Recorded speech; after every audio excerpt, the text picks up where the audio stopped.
Welcome to the weekend. It's the digital, somewhat daily Bible study. Jonathan here, coming to you from my study here at Life Church, the church that I love, in the high five state of Michigan. Saying hello to Instagram Live, Facebook, YouTube Live, all the lives. So this past week, we have been going through the New Testament in 90 days, reading in the book of Romans. Last summer, we did a whole big series on the book of Romans, which I've linked down below. You can find it on our website, lifechurchmichigan.com. But I thought it might be cool to just kind of speak into what you're reading in the book of Romans as we're doing 90 days through the New Testament. And I wanted to share with you from this new book by Dr. Patrick Schreiner called The Visual Word. It's illustrated outlines of the New Testament books. And I just want to read a little bit from Dr. Schreiner's book on Romans, so that as you are traveling through the book of Romans this week, this weekend, or maybe you're going to play catch up, then this will speak into that. On Instagram, someone named Amia Lucy said, "How can I set a daily devotion on my own?" Great question. Go to lifechurchmichigan.com, and right there on the front page, it says 90 days through the New Testament. You just download the PDF, print it out, and follow it. Just start wherever you can. Right now, on the 90 days in the New Testament, we're on day 43, but you can start on day 1. You can start on day 43. It's right there on the main page of lifechurchmichigan.com. And again, the book that I'm just going to share some thoughts from is by Dr. Patrick Schreiner, The Visual Word. It's available on Amazon.com. I saw it at Barnes & Noble also. But this is just some thoughts on Romans as you're looking at the book of Romans. Romans is kind of like the magna opus of Paul's writings, the Apostle Paul. Though Rome was the world power at the time, Jesus is the true king, and his embassies infiltrated the empire. Paul had never been to Rome when he wrote the book of Romans, yet he writes to this diverse community, detailing how the gospel unifies everyone, Jews and Gentiles. And at the heart of the letter of Romans is this: the righteousness of God. Paul asserts that God's goodness, justice, and faithfulness is revealed in his gospel. So, Romans opens up chapters 1, 2, and 3. And the big idea of Romans 1, 2, and 3 is righteousness denied. The body of Paul's letter begins with the bad news. All have sinned and therefore stand under the wrath of God. They have denied God's righteousness in their actions. Gentiles are guilty because though God has made himself known through creation, they have worshiped what God has created rather than worshiping him. That makes them idolaters. But Paul surprised his audience. Jews are also guilty. Though Jews have the law, they have not followed it. They condemn themselves as they practice the very things they accuse Gentiles of. So Paul says in Romans 1 through 3, therefore, everyone is under sin. Everyone is under the wrath of God. All have sinned and deserve the justice of God. So that's the first 3 chapters of Romans. It's saying, here's the bad news. But then it pivots in Romans 3 and 4 and says, now here's the good news. That's what gospel means, good news. God's righteousness has been revealed climactically in Christ. God's response to sin is the provision of forgiveness and righteousness through his very own Son. Jesus' sacrificial atonement reveals the justice of God. God becomes both the just, he punishes sin, and the justifier. He declares people righteous. When you look at the cross and the resurrection, those who trust in Jesus are welcomed into Abraham's family, whether they are Jew or Gentile. In fact, Abraham was promised an innumerable family line, and this entrance into the family is a gift, not a result of earning or works, because it is by faith. The implication for both Jews and Greeks is that there is no grounds for boasting. None have earned their standing, for all have sinned, and this doesn't overthrow the law, it actually upholds the law. Abraham is the father of the faith, and the promise of a large family was made to him. So that's Romans 3 and 4. Then you get into righteousness and hope, Romans 5, 6, 7, and 8, my favorite section of Romans.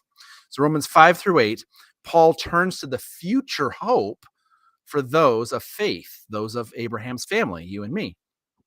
People who are right with God inherit promises. Since we have been justified by grace, we have peace with God.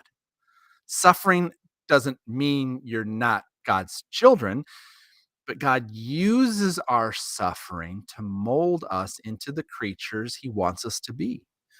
Hope does not disappoint. Those who believe in the Messiah have a secure future. We have hope because we have freedom. Jesus is the new Adam who defeats sin and death. We are also free from the law since a new era has arrived. Paul returns to the subject of hope and suffering in chapter 8. The present sufferings, the present hardships we go through on a daily basis are not worthy to be compared to the inheritance coming for us. A new creation is coming. The Spirit gives us hope that we will reach our destiny. Nothing can separate us from Christ's love, not even death. Nothing can defeat our hope, not even the worst of trials. Then we go into the deep end of the pool, which is Romans 9, 10, and 11. And you can study Romans chapters 9, 10, 11 and still walk away with your head spinning because it is the deep end of the pool. So here's, in summary, what Romans 9 through 11 is talking about. Paul's been sharing all of this good news for those of us who trust Christ. But doesn't the lackluster response of ancient Israel raise questions about God's faithfulness and righteousness? Paul climactically defends God's righteousness, arguing God has been faithful to his promises to Israel, even though some of Israel does not believe in Christ. There's always been an Israel of the flesh and an Israel of the promise. Ethnicity never automatically made one a member of God's family. Jacob and Esau are prime examples of this reality. Jacob was chosen, Esau was not. God is still faithful to spiritual Israel. Paul stands as an example of spiritual Israel. The Israel of flesh has stumbled over Jesus and not submitted to righteousness from God that comes by faith. Yet, Israel still has the opportunity to believe in the gospel, this message that is being brought to them. And Paul promises that there is a remnant of ancient Israel who will be saved on the last day. These realities should humble both Gentiles and Israel and not make them proud over their brothers and sisters. So again, Romans 9 through 11 does go into the deep end of the theology waters. Um, and yet so much goodness there, which brings us up to date to where we're at today, uh, in the 90 days through the New Testament, reading Romans 10, 11, and 12. So starting in Romans 12, and then through 13, 14, and 15, Paul displays righteousness. Let me share this. Paul transitions from his theological magnum opus to instructing those in Rome, the church in Rome, how to embody God's righteousness as a unified covenant community, how to do life together. They are to present their bodies to God as living sacrifices, to employ their gifts for the benefit of others, spreading love and goodness and non retaliation. They are also to demonstrate their righteousness in the world, submitting to the government and fulfilling the law by loving others. Finally, they are given instructions concerning the weak and the strong, particularly in relation to food. He calls on them to not judge, not cause stumbling, to help the weak, and to have love for one another because Jesus accepts all. And that takes you through Romans 12 through 15. You can get the 90 days through the New Testament study guide at our website, lifechurchmichigan.com. It's right there on the front page. We'd love for you to jump in. And we are currently hitting the halfway point. We're on day 43. So you could start on day 43 or you could start on day 1. It doesn't matter. Just jump on that pony and get it racing. Like I said, down below on YouTube and on Facebook, I've linked to our Book of Romans series. We walked through Romans last summer, so you can rewatch those videos as you are reading Romans on your own. So much richness contained from the Apostle Paul in the book of Romans. So I hope that this has been helpful to you. Let me know in the comments what stood out to you the most.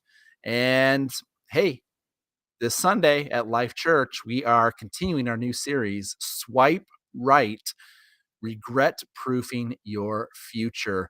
It's this Sunday at 11 a.m. Go on ahead and text 2 friends to come sit with you.